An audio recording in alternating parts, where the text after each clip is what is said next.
Is the Fantasy Alarm NBA DFS show with John Impemba and James Grande.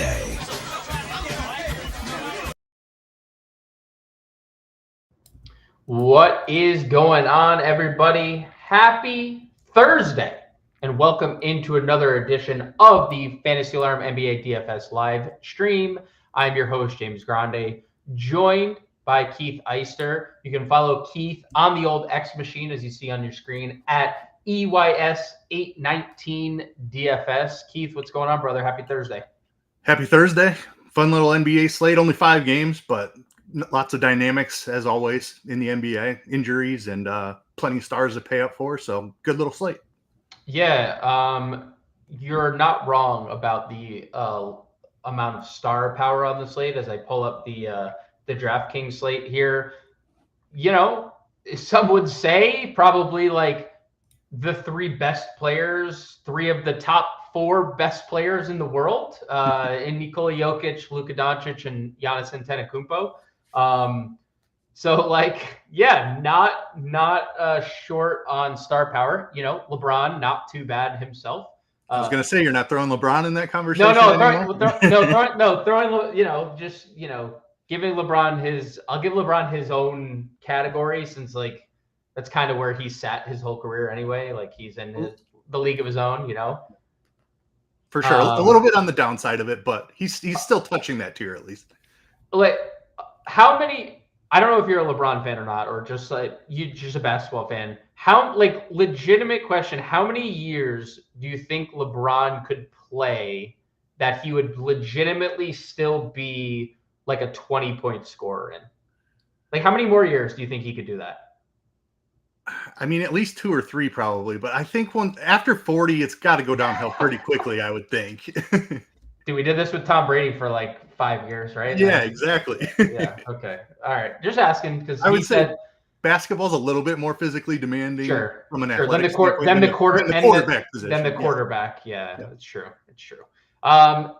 Nevertheless, LeBron is on tonight's slate, sub 10K. In the late night hammer, that game, Lakers Timberwolves tips off an hour and a half behind after every other game.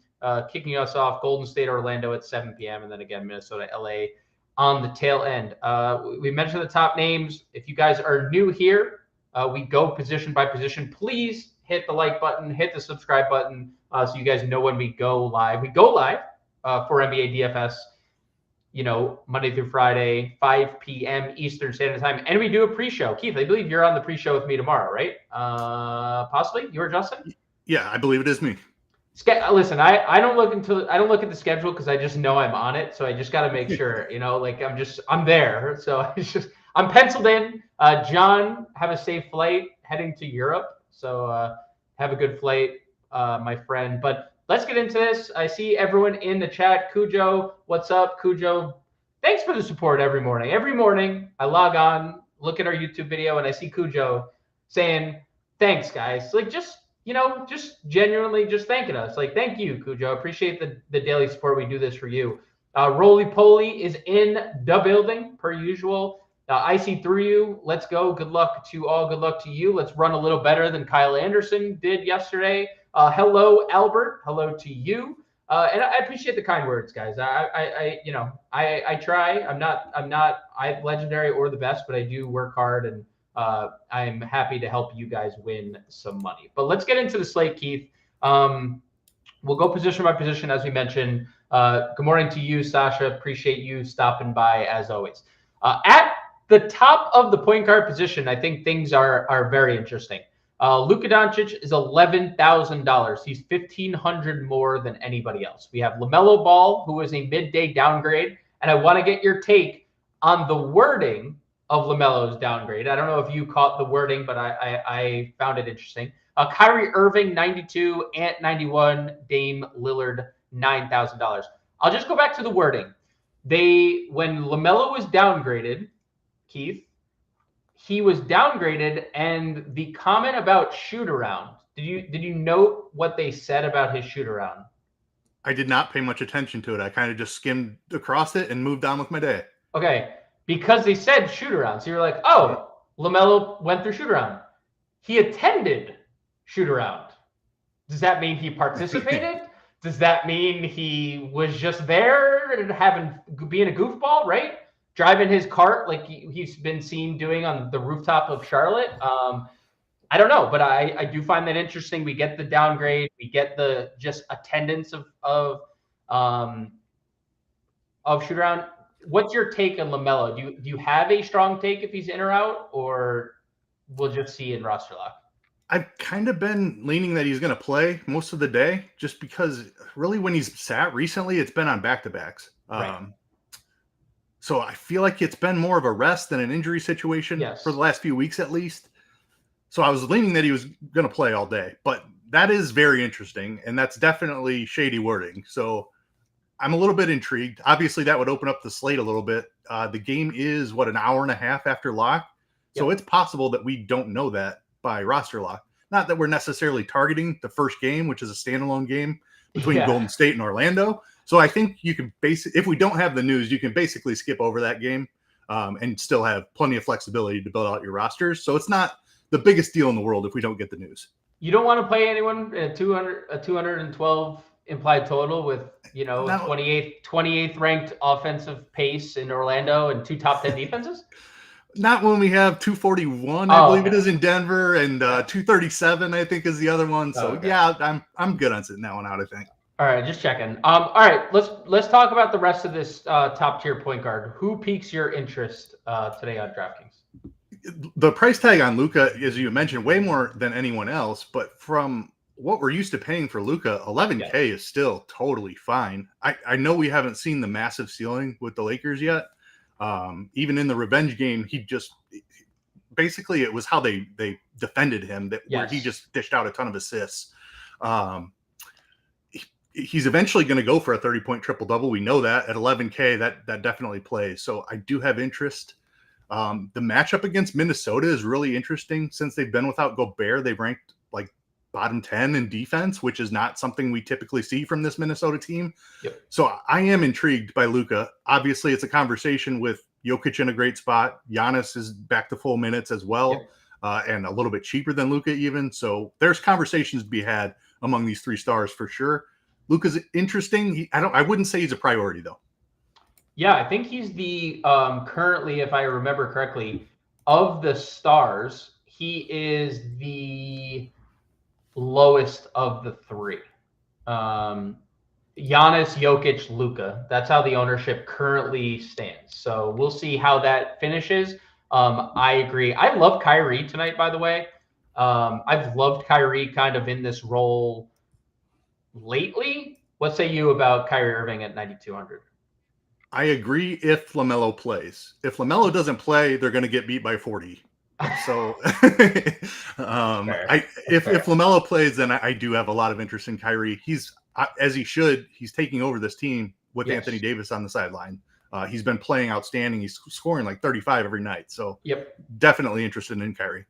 Yeah, I agree. And to your point on the LaMelo front, maybe nothing. This game still is a 9.5 point spread. It was 9.5 pre-LaMelo downgrade. So nothing on the books that think there's anything suspicious with the way LaMelo only attended shoot around. What about this next tier? Dame, Book, Curry, Jamal Murray, Austin Reeves, McCollum. Like, what do you make of this tier? Anything that really stands out?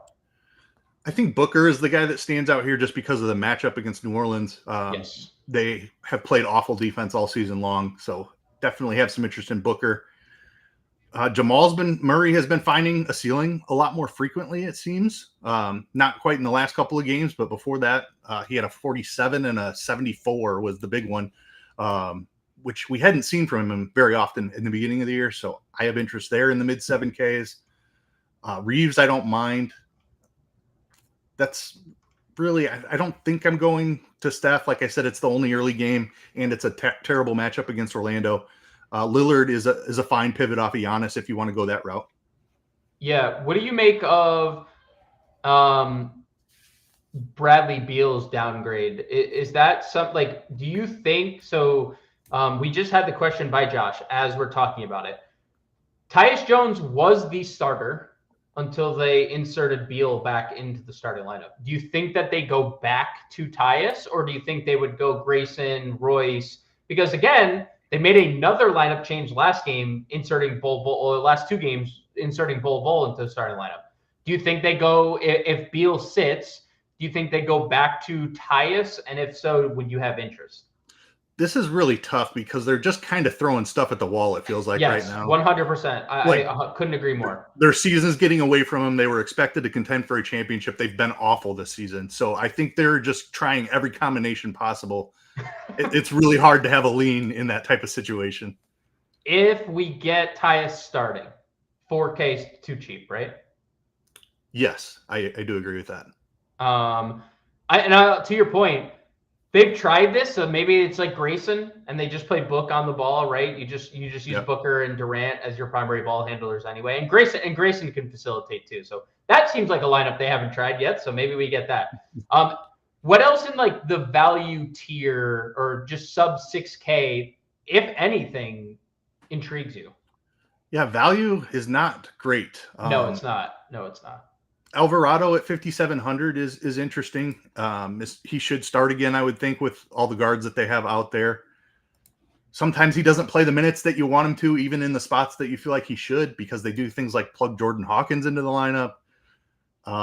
So I have interest in Alvarado. If he gets super chalky, then I wouldn't mind being underweight on that. But there's not a ton of great options here. If LaMelo gets ruled out, KJ Simpson drew the start in the last game, so that would certainly be a name that pops onto our radar. Outside of that, I don't have a ton of interest. Maybe Dinwiddie. Yeah, I would probably just go the Simpson route if we could in that instance. And in that same breath, we'd probably look at Damian Baugh as well, just given the minutes for Damian Baugh off the bench. Like, because if we're talking Simpson, we're just talking blowout essentially, right? I mean, well, Simpson started, but we're talking as if the game's not going to be all too competitive. So I'd say probably both the Charlotte guys. I actually pivoted the other day to a 5% Simpson. Dude, even if he starts, there's no reason to think a guy who's been DMPing since the All-Star break wouldn't play in blowout, right? Like if it blows out again, he'd be extended again. Yeah, I would think so. All right, let's go to shooting guard. We'll save a little Milwaukee chalk play, which we'll talk about in a second. For shooting guard, he's point guard, shooting guard eligible. I want to get your take there. A top shooting guard, we have Ant, who's questionable. He's expected to play. We don't know for certain, but he is per Chris Finch expected to play. Trey Murphy, $7,900. His price is going down. We got a pretty good game out of him last time. Beal questionable. What's new here? Above 6K, that's something that you'd want to play. Yeah, we talked about most. Let's see. Trey Murphy, I think, is really interesting. Should have a bunch of units. Phoenix has also been terrible on the defensive end. So this game environment there's just no defense that's going to be played here. I'm good getting into this game environment as often as I can. This is the best. Is this the best stackable game? I think that this game is the easiest to stack because they're both missing potentially a bunch of pieces. New Orleans is missing a bunch of rotation pieces. Bruce Brown, Kelly Olynyk, obviously Brandon Boston. They traded Ingram. Like, they're very shorthanded, and Phoenix could possibly, without Beal, a team that already doesn't run a big like a deep rotation. And it's 237 applied points with 27 and 28 in defensive rating. This feels like, I know Denver, Milwaukee is technically best game environment on the board, but if I had money on which game finished with more points, I would guess this one. I like that call a lot. And as you mentioned, this game is so much easier to get into because in the other one, you're looking at trying to fit in Jokic and Giannis, and that's not the easiest thing to do, especially if LaMelo plays and value stays as it currently is, because it's not great. Yep. With the value today, you can't build Jokic Giannis comfortably. Right. It's not. Unless LaMelo sits, and then I guess we'd have a different discussion. I do want to have a different discussion. And it's about Dallas, because we have 2 shooting guard, small forward eligibility plays on Dallas today. One of them Max Christie, the highest rostered player of the slate as it currently stands. One of them, Klay Thompson, 1/3 the ownership, Max Christie. I have a take here, but you're the man on the content today, right? Or Justin? Justin today? Justin. Yeah, must have been Justin. Wasn't me. Justin. Okay, well, thank God. Okay, whatever. I'm going to toss you this question. Max Christie versus Klay Thompson. If you had to pick a side, which do you lean? Knowing that one of them is high owned and one, and caveat for everyone that's tuning in for the first time, Keith is a large field tournament player. So I assume I know the direction you're going here. But which side of this Dallas coin do you take? Yeah, I mean, they're $300 apart in salary, and they're basically the same play, in my opinion. So why wouldn't I take the massive ownership discount and go down to Klay? I've played a ton of Max Christie since he came to Dallas because he took on a different role when he arrived. That role has kind of gone away over the last few games. He's not shooting as much. When they got a little bit healthier, they moved him to the bench. They really have been reluctant to start him. That being said, he did start last game. He played 37 minutes, but we still didn't see the usage there. So I don't know what to make of Max Christie. I pretty much know what I'm getting from Klay. He's been kind of doing the same thing his whole career. Like, you need him to make threes, and he can hit a ceiling. That's been Klay's MO since he came into the league. I feel like Klay has a higher ceiling, and he is, a fifth of the ownership. So, yep. Yeah, I mean, the tournament play is clearly Klay. Yeah, and just some numbers, that's the exact direction I would go as well.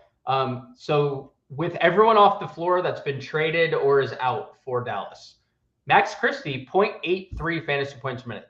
Fine. Nothing you're excited about. You need the max minutes, pun intended, right? You need 36 minutes out of him there. Klay Thompson, over a 2% usage bump, up to 24%, over a fantasy point per minute.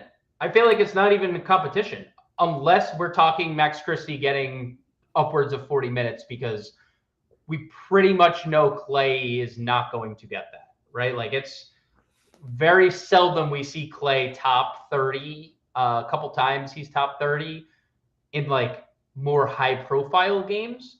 But if you get 30 minutes out of Klay Thompson tonight, I would take the ownership discount almost 10 out of 10 times. I would say 9, because I'm not gonna just kill myself. And if I had a 10th lineup, I'd play Max Christie in 1. But I think Klay is the better tournament play for sure. Again, Max Christie's really popular tonight, so let's see if that pays off. Under Max Christie, anything stand out to you at the shooting guard position? And Power just mentioned Cole Anthony is in, for what that's worth, $5,300. Again, terrible game environment, not fun at all. But Cole Anthony is in. All right. There's some interesting names here below the Dallas guys. Grayson Allen is the first one that I want to mention, especially if Bradley Beal misses. Yes. I think Grayson becomes really interesting. He would kind of fill that role that Beal does as the guy that spaces the floor. Should have a nice usage rate in that type of a role. Moses Moody is playable, I would say. Not much of a ceiling there, but he's fine if we're starved for value. The other guy that I think is really interesting is Jordan Hawkins. I mentioned the Pelicans are not afraid to change up their rotation. There's several guards out for them, so he could find I think he's going to play 20 minutes regardless, but it would not surprise me if halfway through the game, even if Alvarado starts, they change course and Hawkins plays more minutes in the second half than Alvarado and ends up with 28 minutes or something like that. So if you're playing large field tournaments, I don't mind dart throws on Jordan Hawkins. That is exactly what I projected him at today.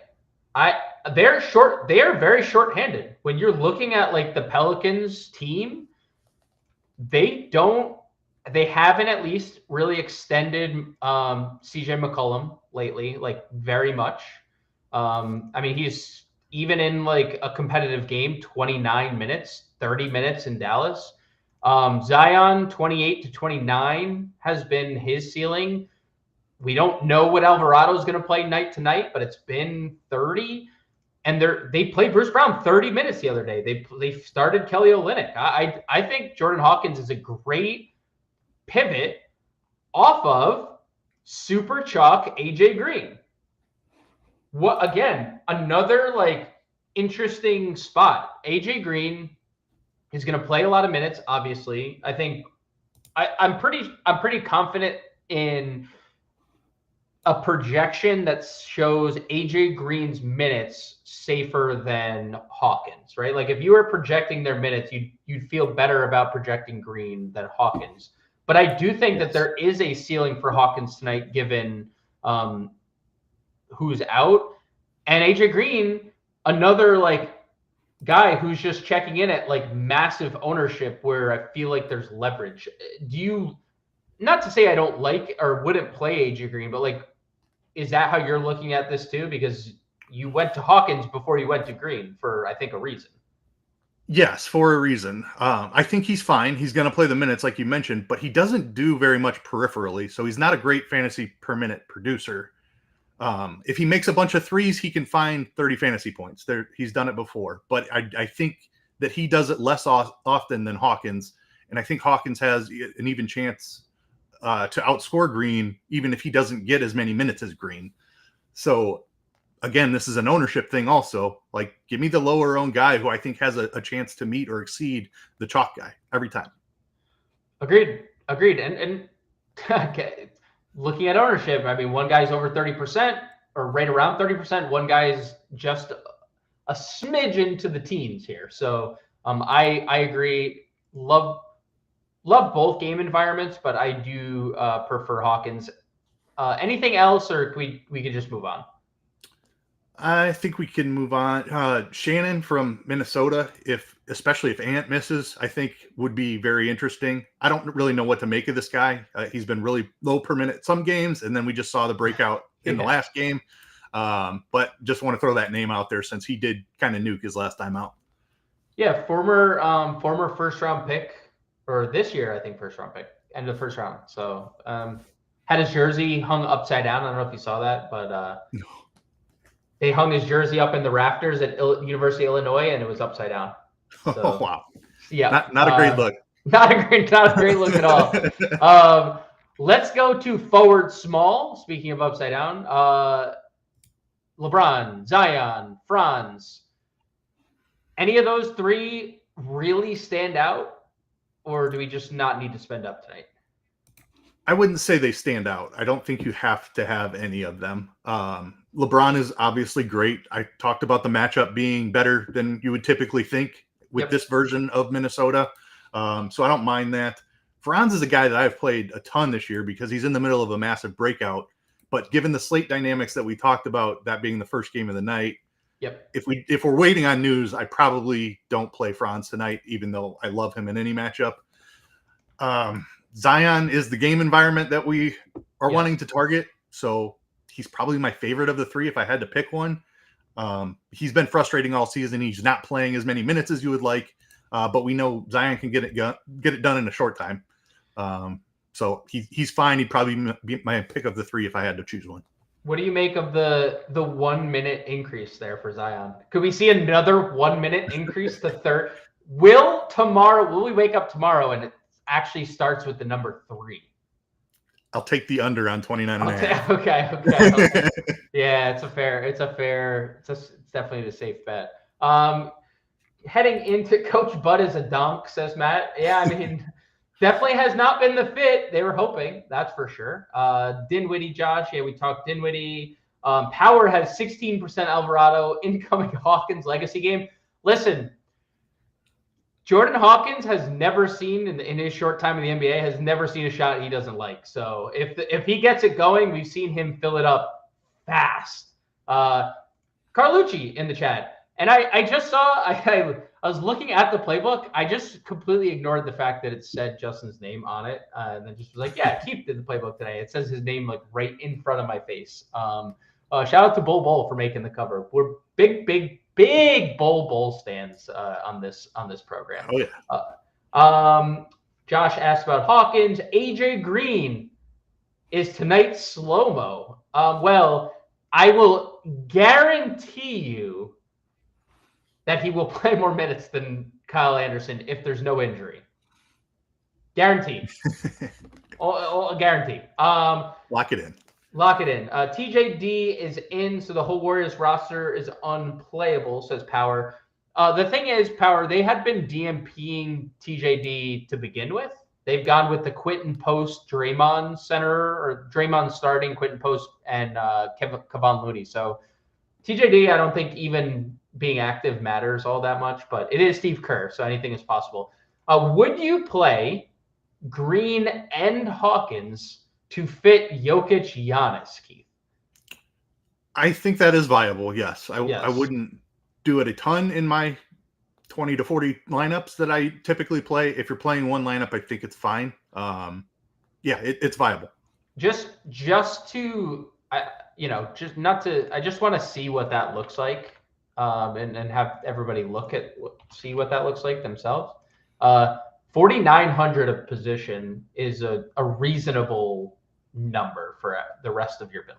Reasonable. I still think you probably need more value to break our way, but reasonable, I'd say. Let's move down the small forward list. You and I got a message from Carlucci that said, who's the best GPP play on today's slate and why is it Jaden McDaniels? Do you agree or disagree? Putting you on the spot. And just remember, before you answer this, Justin's watching. So like, do you agree with Mohawked Justin or not? I rarely disagree with Justin, especially the Mohawked version. So Jaden McDaniels is a phenomenal play. He has just shown a massive ceiling without Rudy Gobert and without Julius Randle. His rates look really good. We've seen multiple 50-point fantasy games from him. Not very many people are going there today. OKC, 50 bomb against OKC. Yeah. I have nothing bad to say about Justin's call here. I'm totally on board with this. Yeah, I was looking at ownership earlier. Really popular on FanDuel. He's one of the highest rostered players. He's actually $400 cheaper on FanDuel than he is on DraftKings, which is criminal. That's rare. Yeah, and like steals and blocks on FanDuel, right? Like Jaden McDaniels, defensive-minded player. It's just an interesting pricing over there. But 6,900 still is a really good price. I would say the only couple concerns I'd have is, one, the Lakers defensively in the month of February, number two, and we don't know what the dynamic's going to be if DiVincenzo's back. Like what does his role settle into? I still not the minutes aren't going anywhere. The rebounding without Gobert is not going anywhere. I wonder, depending on how many minutes DiVincenzo plays, what the shot volume would look like, because we know Dante is offensive minded first. Yeah, I don't think like McDaniels is a great play because he can do it in so many different ways. You mentioned the stocks, and he can rebound as well. So I don't think he needs to score a ton necessarily to hit a ceiling. Probably to hit a 50-point ceiling, he needs to score 20, but he can still be a useful play even if he doesn't score a bunch. Can we talk about that Lakers defense real quick? Because that is one that's baffling me a little bit. It is crazy. It's crazy. They trade two of their three best defenders in Max Christie and Anthony Davis. It's a lineup that plays Dalton Connect and or Austin Reeves rather, and Rui Hachimura as starters. How is this defense good? I don't know. I mean, like, they do have, like, they're watching LeBron. LeBron is like really trying defensively. LeBron is still an elite defender. I'm willing to concede that. They do have the Dorian Finney-Smith addition was amazing. Yep. And getting Jared Vanderbilt back, he's obviously a junkyard dog, right? On defense. I mean, he had like 6 fouls in 6 minutes against Jokic the other day. In that like masterclass they put against Jokic. I don't have like an answer. They're obviously doing a lot of good schematically because they let Nikola Jokic take 7 shots and triple teamed him every time down the floor. It's also like the Dallas game the other day. It's not like they were just missing a lot of open shots. So, you know, they could also just be running really good, because any defense featuring Luka, and Austin Reeves should not be as good as they are without a traditional center anchoring. But here we are, right? They're better without Anthony Davis than they were with Anthony Davis, but it is a wild thing, and we'll see if it continues, right? If LeBron keeps trying as hard as he's been, and they're agreed, Faisal. I completely agree. JJ Redick does deserve a lot of the praise, and their coaching staff in general for the schematics that they've done, right? Yeah, Jordan, I think me and Keith, I'll just answer. We're going Devin Booker here. Yes, we're going Booker here. Yep.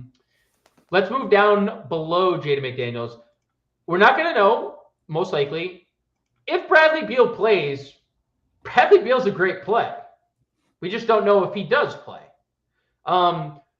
If it's post 8, if we don't know until 8:30, 2 games have locked, 3 games potentially have locked.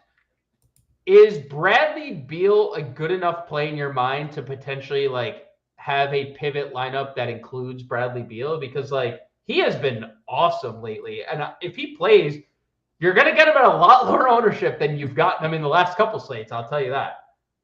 Yeah. I mean, he's been incredible. He just went off for, 24 and 11. He had 11 assists last night, or 2 nights ago. He's been playing incredible. So I think you do want some exposure if he's active. Making that work is a little bit tough. I do think that there's enough to pivot to since there's 2 games. If we don't have the news and the 8 o'clock game locks, and the 8:30 and the 8:30 game, the 8:30 is at risk too. We could get this news at 8:31. Literally, it's happened before. I will say if LaMelo gets ruled out, then I don't think it's as big of a priority to get exposure to Beal. Yep. Just because you're going to have a lot of Charlotte value pieces that you're wanting to jam in, and then that's going to allow you to spend up. But Beal's mid-range price is really attractive on a slate that does not have a ton of value currently. So it's difficult to get up to the stars. A guy that can 7X at his price tag is incredibly value in the 6 and 7K range. So I want Beal. We've talked about the game environment the whole show. So why wouldn't we want exposure? That's all I got. Yeah, I mean, if you're doing that, have $100 left. You could pivot to Jaden McDaniels, play him in your forward spot, pivot down to Grayson or whoever they're starting in favor of him. I like Bradley Beal quite a bit. What else do we got at small forward?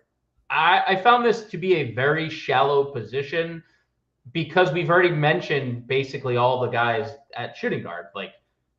We could play Dallas here. We can play Phoenix guys here.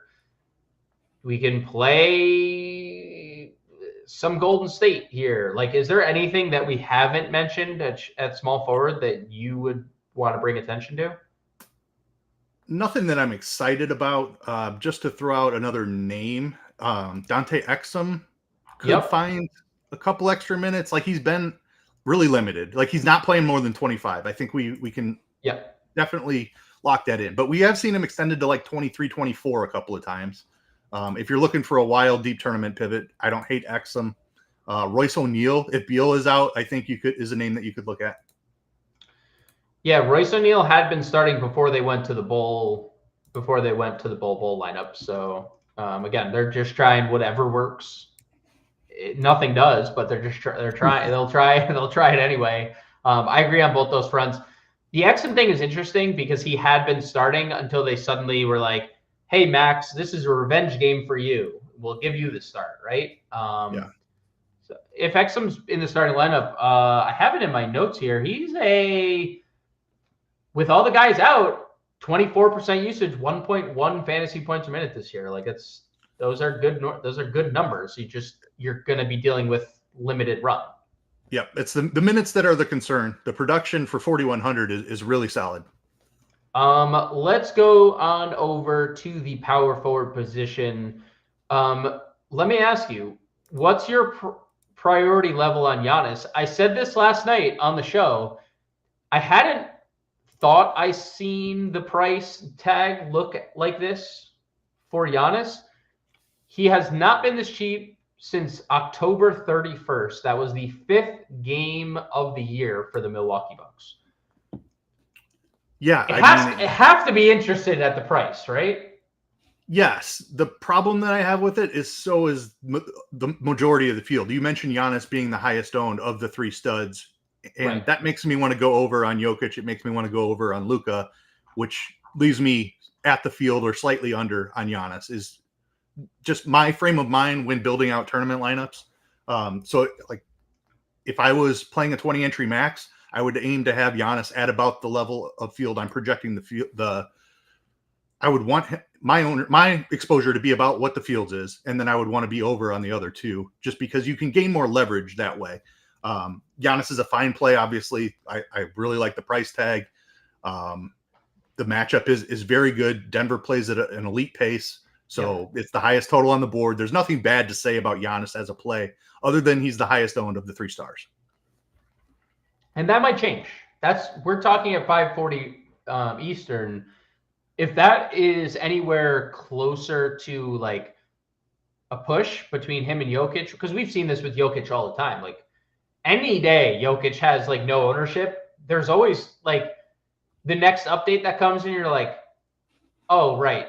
People are scared of not playing Nikola Jokic. And then, on a level playing field, let's say, just for argument's sake, Keith, let's say Luka, Jokic, Giannis are exactly the same ownership. How do you prioritize that? Yeah, that's definitely a different conversation. Giannis being the cheapest of the three is then what I would kind of look at. Right. I think I agree. I think that's the direction I'd go too. Like if we're ranking ceiling, Giannis is probably third in the pecking order, but he's cheapest. So it's a tough conversation. Obviously, any of them can go for 80 fantasy points. I think Jokic is the most likely to do that, and then Luka, and then Giannis. But Giannis being a little bit cheaper does factor in as well, especially if LaMelo plays and we don't get any value. Yep, agreed. And I just want to pose that question because, again, we're still over an hour until lock. We don't know what the ownership is going to be when we hit lock. Right now, Giannis is 2x anyone else amongst the top three stars. Moving down the list, Kevin Durant is obviously in a really good game environment. It would be a field day for Kevin Durant if there's no Bradley Beal. Paolo Banchero, 8,200. Miles Bridges, 82. We already talked LeBron Zion. Is it Durant and then move on down the list here? It is for me. Durant's playing mega minutes, like 40 minutes. Like dude. it is insane. He's not a young guy either, so it's a little bit surprising. But like we talked about, if Phoenix's season is on the line here, they're seeing it slip away, where they're in jeopardy of missing the playoffs. So Durant has kind of stepped up and said, "Just put it all on me. I'm going to play 40 minutes." And like we know he has a huge ceiling. If he's going to play the minutes, I'm totally in on that. Yeah, and the numbers he has a pretty nice bump without Beal, not like anything significant, but 30% usage, 1.2 fantasy points per minute. So that would be those are really good numbers if you want in a 240 implied game total. Naz Reid, just Naz Reid, right? I mean, just Naz Reid. Yeah, another guy who's been absolutely smashing recently and playing a ton of minutes. Really since Julius Randle has been out, but with Gobert out as well, it seems like he has an even safer minutes floor of like 35 is the floor, I would say. Naz Reid, and it always feels like even if Naz Reid's off to a slow start, the amount of 3-pointers that he can make in a short span to just like, you're like, oh, Naz Reid has another 40 fantasy points because he just hit 3 straight threes. You're like, yeah, right. He does that. Just a great dynamic, and has shown a ceiling at this price. I know the price is getting up there, but we just saw 60 before the break against OKC because apparently OKC can just allow 60 fantasy point games to different Minnesota Timberwolves all the time. What else at power forward? Jimmy, we didn't really talk about. I think PJ Washington is a really interesting bounce back candidate after not making a singular shot the other night. Kuzma 65, Draymond 61, MPJ 61. Anything there stand out? PJ, I like that call out. You forgot to mention the revenge narrative. What are you doing? No.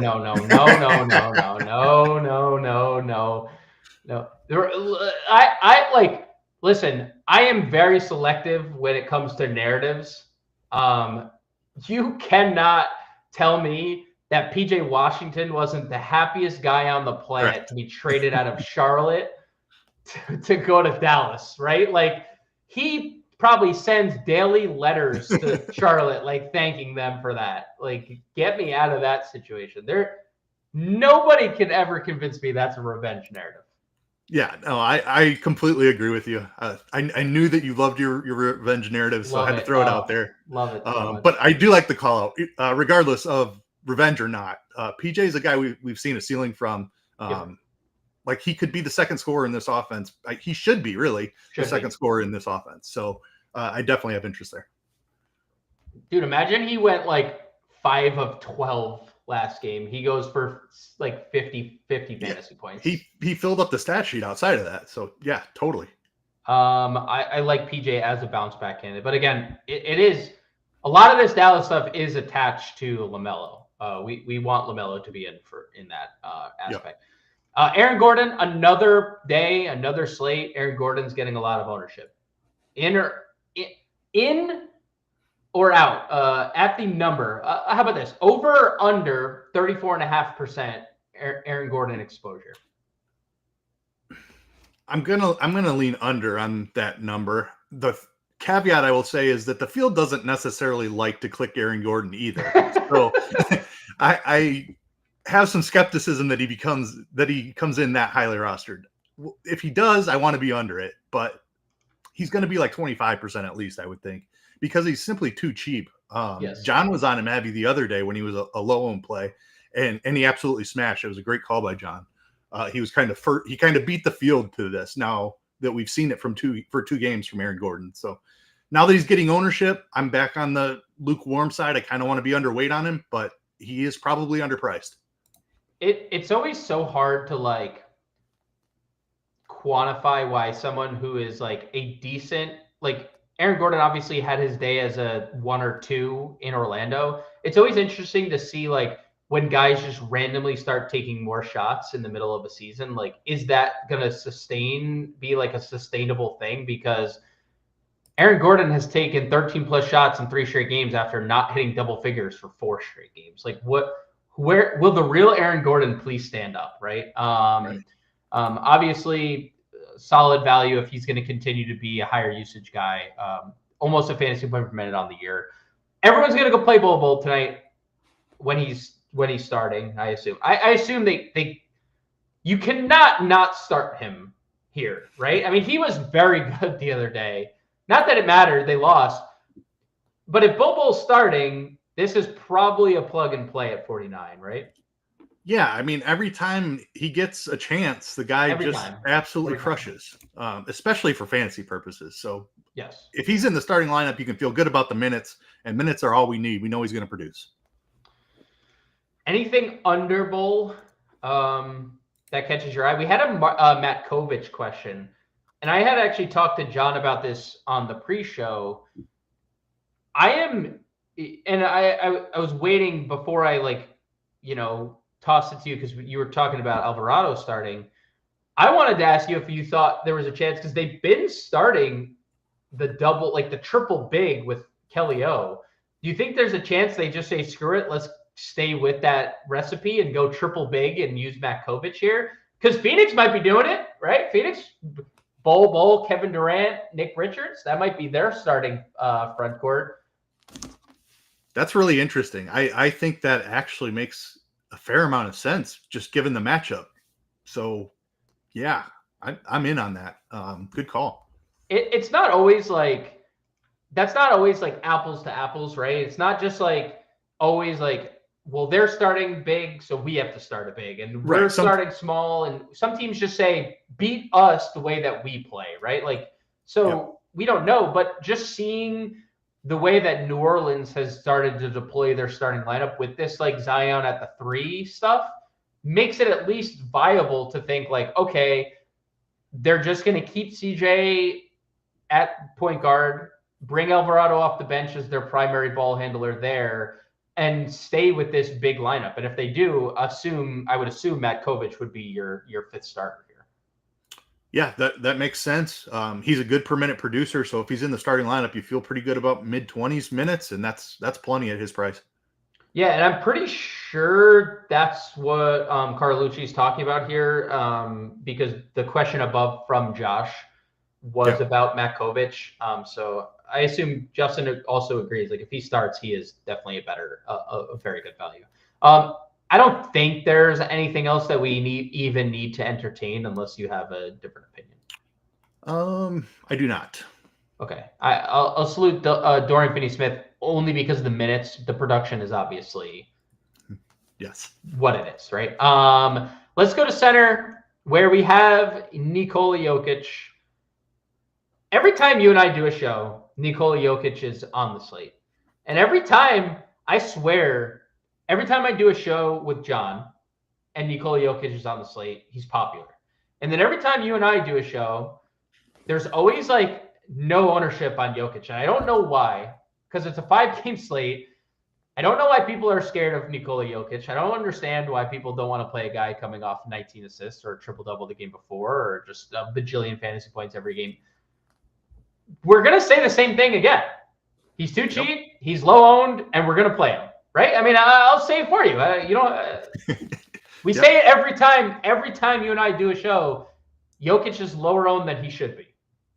100% agree. You took the words right out of my mouth. Of the 3 stars, Jokic is my favorite. I've heard you mention multiple times, if he's under 13K, you just play him. Like he should be 12-8 for this matchup, like at least. So he's 500 underpriced. It's a great game environment. You see stars get extended a lot of times in these big matchups. So I love this spot for Jokic. If he's really coming in under 10%, that's insane. I think he probably ends up 15 to 20-ish. Yes. But even at that level, I want to be well over the field. Yeah, I don't the 10% definitely doesn't hold. I agree. But I think there's something to be said about the extended minutes lately because they're in a dogfight for the 2 seed. I mean, you want to be the 2 seed in the West, but the Lakers and Memphis are all jockeying for position there. I don't think it's a coincidence. We saw in a close game against Indiana, Jokic played 39 of 48 minutes. Like that is going to be a regularly scheduled program. So we sound like broken records, but it just is what it is, right? Jokic is a great play, and when he's low owned, it's hard not to like, oh, I could win a tournament with a low owned Nikola Jokic tonight. Sure. What do we think of Mark Williams going up against this Kessler Edwards led front court for Dallas? Oh man, well he hasn't been extended, but he hasn't. A lot of that's been because of blowout, I think. Yes. I don't really know what to make of this whole situation after the weird trade thing. We haven't really seen him get a chance, I don't think, to play full allotment of minutes. So I don't hate a tournament shot on it. We saw him absolutely smashing right before the trade. Yep. Why can't he go back to that player? So I'm totally fine throwing darts there. Yeah, large field stuff only. Anything really stick out to you when we get down into this value range? I think Brook Lopez is pretty interesting. I've talked about this for a long time when it comes to defending Nikola Jokic. Like Jokic is very blockable because he is not like vertically gifted. He has incredible like instincts and hands where like he gets his shot blocked and then is immediately grabbing it and already going up. Like it's crazy because the body type that he is, right? Brook Lopez is a really good shot blocker for all the things that he isn't. No Bobby Portis, minute secure. Like, what do we make of Brolo at 56?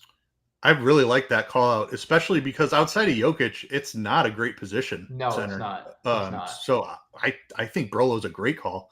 Fully on board with that. If blocks is the way he finds that ceiling, if he knocks down a couple of threes, then fantastic. Yves Missi is someone getting a bunch of ownership. The minutes have been really tough to like figure out. The rebounds are not. He is incredibly active on the glass. Do you suspect we get 23-minute Yves Missi? Do you think we get 28-minute Yves Missi? Like, do you think, like, are you with the field on over 20% Yves Missi, or are you under the field? Like, what's your take on Missi here? Probably not somebody I'm looking to take a huge stand on. I will have him because I think there is ceiling there at his price. But I do think the minutes are a little bit more volatile than being comfortable jamming in like 30 or 40% of my lineups. So probably just at the field. I don't have anything bad to say about him. It's a great game environment. I love the matchup. But not a priority for me either. Is there anything of priority or anything else that you'd even entertain? I would entertain some Nick Richards, perhaps. On the other side of that matchup, his minutes have really kind of gone away, but he's a guy who can find a ceiling. Yeah, it's not comfortable at all. Yeah, I don't know what Phoenix. You know, look, here's what I would possibly go to. If Nurkic is ruled out, I think that there's pretty legitimate minutes for Musa on the table if that game is blown out. No Salon as well. They're giving Musa some power forward run, which is bizarre, but he has played some power forward recently as well. No Salon, plus the fact that Nurkic was downgraded to questionable. He's already going to operate as the backup center. And then if this game blows out, we know Mark Williams isn't playing. I do think Musa would be a large field tournament dart. Nothing that I would prioritize, but a tournament dart at that. Yeah, I'm fully interested if Nurkic is out, because this is a guy who we've seen grab like 15 boards in 20 minutes before. He is an elite rebounder. That's his path to a ceiling. If Nurkic is out, I'm in on Diabate for sure. Anything else, or are you ready to build? Actually, we'll get into some. We'll hit some questions. I think I saw Nas will chuck it. Yes, Nas Reed will always chuck it. Nas Reed always kills the Lakers. He's a great play tonight. Nas Reed, just great play every night. Lakers matchup aside, I know Faisal, I know you're partial to your Lakers, so you're like, Nas is always killing us. Well, he's killing everybody right now. Why has CJ been playing like crap? He just is not playing a lot of minutes. The minutes are really hurting him. 29 minutes. I mean, the field goal percentage obviously down. He's older, long season, not playing for anything. I mean, there's a lot that probably goes into what is happening in New Orleans this year and CJ McCollum. So that kind of stinks. The Beal downgrade sucks. Yes, it does. He's very good. He's been very good. I made it. I'm late. Welcome, Clem. You're never too late. We just started. Welcome. I'm just kidding. I wish, but you can always go back and watch. I was going to play Nurk, but now Plumlee could be a good value. There is something to be said. Plumlee did play a lot of minutes the other day. I don't think this is really random that he plays 34 minutes in this game. It's just random. I have a hard time believing he does it again, but he could, I guess. It's range of outcomes is there, I guess. Yeah, I don't think having a ton of exposure to this game is bad at all on this slate. No, I don't think so either. There's a couple of reasons. For one, the Suns' rotation and what they're trying to do and just find a lineup that works means that it's completely unpredictable. No one knows who is playing the minutes for Phoenix. And then on top of that, it's one of the best game environments. I think both of our favorite game environment of the night. So especially if you factor in the DFS pricing of the players in the game. So I don't think you're crazy at all for throwing lots of darts at Suns and or Pelicans players.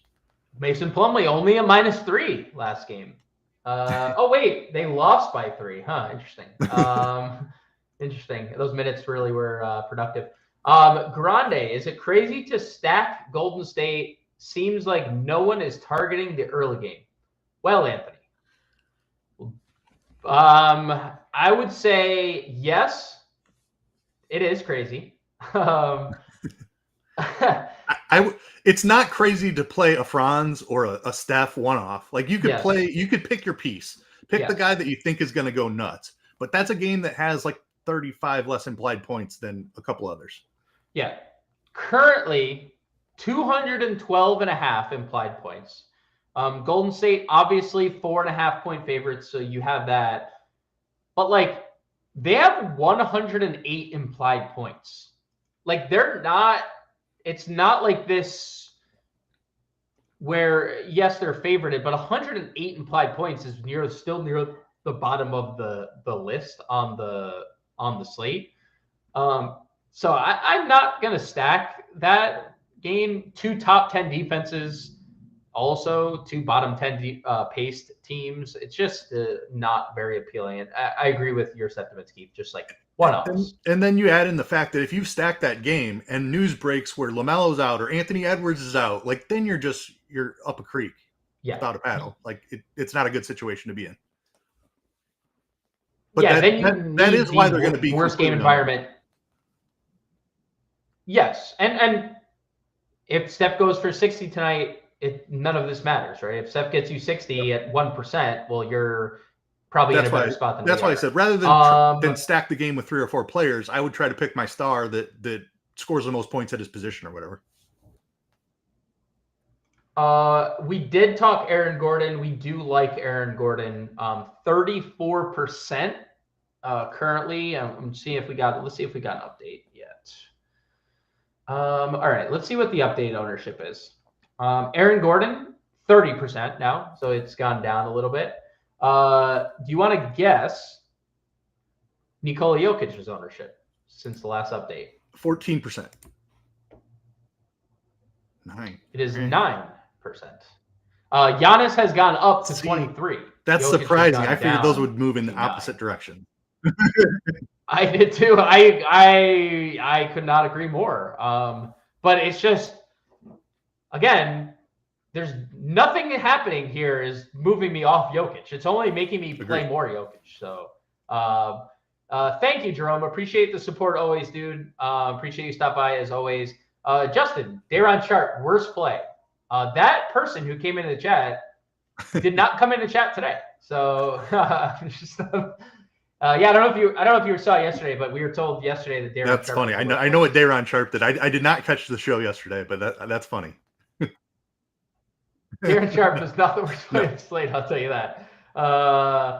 Last question, we'll build quick. What 4 main player would you play? We can actually just do this as our roster construction here for you, Jim. Well, we're just gonna go to center. We'll start there because he's 9% rostered. I feel like there's a rule. I'm gonna write it like on my wall. Like, if Nikola Jokic is a sub 10% on any slate under $13,000, I'm gonna play Jokic. Like that's my rule. Who else would you go with here?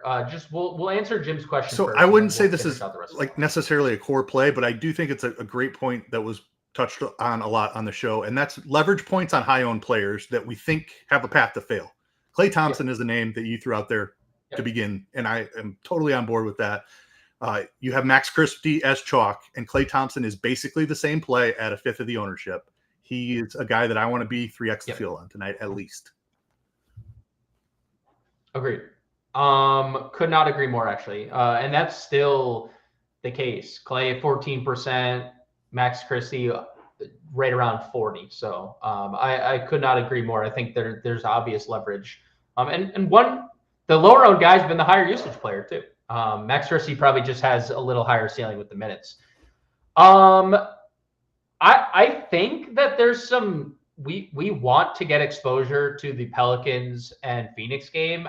I would say like one of their power forwards, whether it's Makovic, whether it's Bol, or whether it's both, I think probably are a route to go. I think Bol, as it currently stands, is the better play until we know more with the New Orleans starting lineup. New Orleans point guard is interesting, whether you want to go Alvarado or whether you want to go with another leverage play in Jordan Hawkins, Jordan Hawkins, yeah. Me too. I like Hawkins. The ownership's coming up, by the way. New Orleans is getting a lot of steam right now. Makovic getting a lot of steam. Murphy, New Orleans in general getting a lot of steam, but I do like Jordan Hawkins. He's still like relatively low owned compared to the field. So we'll go with that, Jim. We'll go with that as your 4 like GPP-ish plays. Bull is going to be pretty popular. Jordan Hawkins probably, depending on if he starts, is really popular.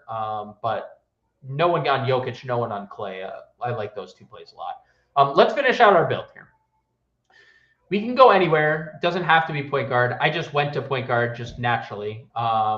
Is there anything else of priority to you, like on the slate, that you want to get? I am pretty flexible from here. I think those are the main key pieces, the leverage points, if you will, and the chalk that I'm willing to eat that I wanted to talk about. So I'm wide open from here.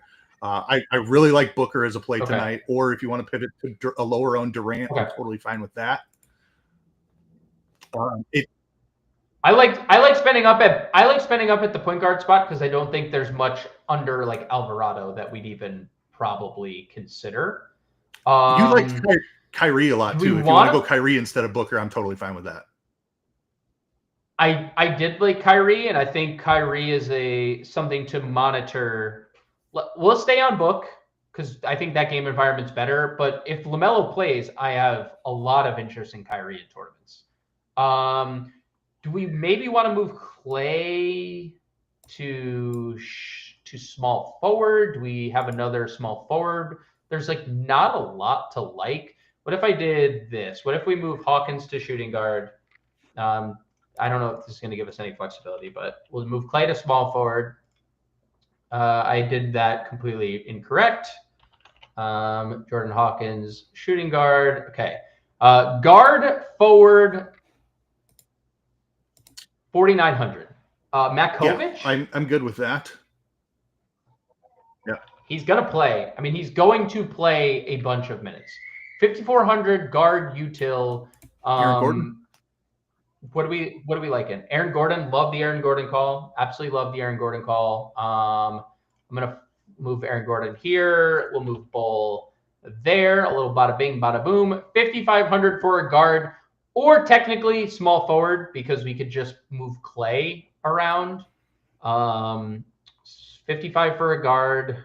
End up like back on Max Christie, which it's like basically we tried the leverage away from Max Christie and we end up getting Max Christie. Yeah, I think he's just a much safer option than anybody else in the range. So with this current lineup, I do think that's the answer. All right, we'll just go with that, and we can move things around depending on our. We'll have to be moving things around anyway. We still a lot of news to come. Devin Booker, Jordan Hawkins, Klay Thompson, Aaron Gordon, Nikola Jokic, Max Christie, Carlo Matkovic, and Bull is the lineup. Thank you guys for tuning in on this Thursday edition of the Fantasy Alarm NBA DFS live stream. Subscribe to the channel, like this video. We go live Monday through Friday, 5 p.m. Eastern Standard Time. You can follow us on the X Machine. That's what you see with these handles right here. My handle, Keith's handle. Big shout to Keith. We'll see you guys again